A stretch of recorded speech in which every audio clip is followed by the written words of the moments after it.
បងតូចទីដេកផ្ទាល់រនី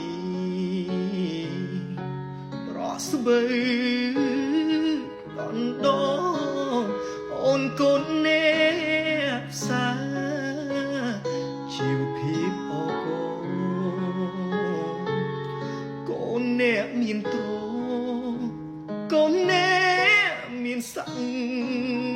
ឃយំអូនបានសន្យាចប់ការសិក្សា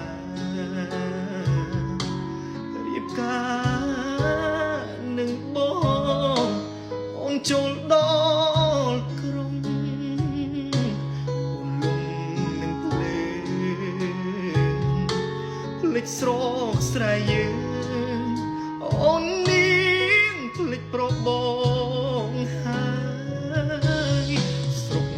ស្រែយើងស្រីទុំហើ